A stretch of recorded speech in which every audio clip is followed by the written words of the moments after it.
ബാങ്കിന്റെ ജപ്തി നടപടിയിൽ പ്രതിസന്ധിയിലായി തിരുവനന്തപുരം നെയ്യാറ്റിങ്കര സ്വദേശിയും കുടുംബവും. നാടാർകോണത്ത് യേശുദാസും കുടുംബവുമാണ് പെട്ടെന്നുള്ള നടപടിയിൽ പ്രതിസന്ധിയിലായത്. അതേസമയം തിരിച്ചടവിനായി നോട്ടീസ് അയച്ചെന്നും മറുപടി ലഭിക്കാത്തതുകൊണ്ടാണ് നടപടിയെന്നും ബാങ്ക് പ്രതികരിച്ചു.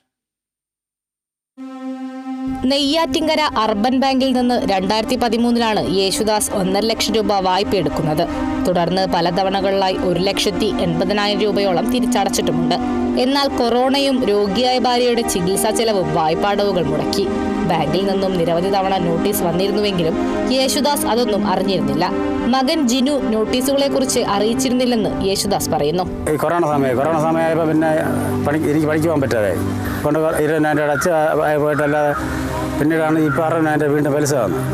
നോട്ടീസ് അവന് വന്നപ്പോൾ അവൻ എന്നോടൊന്നും പറഞ്ഞിട്ടൊന്നുമില്ല. അതാണ് ഏറ്റവും പ്രശ്നമായത്. പിന്നെ എനിക്ക് പണിക്ക് തുണി എടുക്കാൻ പറ്റില്ല. അവിടെ വന്ന് ഒരു സീൽ ചെയ്ത് തുണിയൊക്കെ എടുക്കാൻ പറ്റില്ല. തുണി എല്ലാം കൂടിയാണ് കമ്പൗണ്ട് കിണ്ടിയാണ് ഞാൻ എടുത്തിട്ടുള്ളത്. പിന്നെ ഭാര്യ മെഡിക്കലിലായിരുന്നു സീരിയസ്. അവൾ കാറ്റിൻ്റെയും വേഷനിലെ കംപ്ലൈൻറ്റിലാണ്, കാഷ്വൽ അറ്റാക്കിലാണ് മരിച്ചത് അവൾ. പിന്നെ എനിക്ക് ബാങ്കിൽ അടയ്ക്കാൻ പറ്റാതായി. അവളുടെ സീരിയസ് അങ്ങോട്ട് ഓടിക്കൊണ്ട് നടന്നതിൽ അടയ്ക്കാൻ പറ്റാതെ. പിന്നെ ബാക്കി കാര്യങ്ങൾ അവൻ്റെ വിളിക്കാറ് ബാങ്കുകാർ. അവൻ്റെ ഒരു കാര്യം പറഞ്ഞിട്ടില്ല. നിർമ്മാണ തൊഴിലാളിയായ യേശുദാസ് കഴിഞ്ഞ ദിവസം ജോലി കഴിഞ്ഞ് മടങ്ങിയെത്തിയപ്പോഴാണ് ബാങ്ക് അധികൃതർ വീട്ടിലെത്തി വീട് പൂട്ടി സീൽ ചെയ്തത്.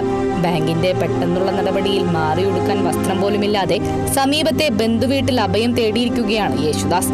അതേസമയം ഉപജീവനത്തിനായി ബാങ്കിൽ നിന്ന് വായ്പയെടുത്ത് തവണകൾ മുടങ്ങാതെ തിരിച്ചടയ്ക്കുന്നവർക്ക് കടാശ്വാസത്തിന് അപേക്ഷ നൽകാൻ കഴിയാത്ത അവസ്ഥയാണെന്നും അത്തരക്കാർക്കെതിരെയുള്ള നടപടികൾ അപലപനീയമാണെന്നും പൊതുപ്രവർത്തകനായ ആന്റണി പറഞ്ഞു.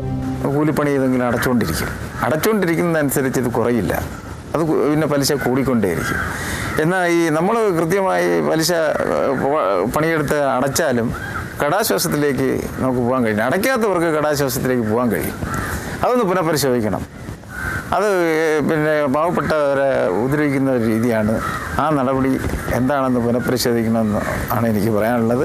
മാത്രമല്ല, ബാങ്കുകാർ ഇങ്ങനെ അടയ്ക്കുന്നവരെ തന്നെ തീരെ നിർബന്ധിച്ച് അടപ്പിക്കുകയും അടയ്ക്കാത്തവർക്ക് ഒന്നുമില്ല, അവരങ്ങനെ ഒരു സൈഡിൽ ഒതുങ്ങി നിൽക്കുകയും ചെയ്യുന്ന ഒരവസ്ഥയുണ്ട്. അതിനൊരു മാറ്റം വരണം.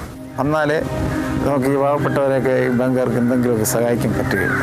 അതേസമയം നിരവധി തവണ വായ്പാ കുടിശ്ശിക തിരിച്ചടവിനെ സംബന്ധിച്ച് യേശുദാസിനും കുടുംബത്തിനും നോട്ടീസ് അയച്ചിരുന്നുവെന്നും മറുപടിയില്ലാത്തതിനെ തുടർന്നാണ് നടപടി ഉണ്ടായതെന്നുമാണ് ബാങ്കിന്റെ വാദം. Kerala vision news, Thiruvananthapuram.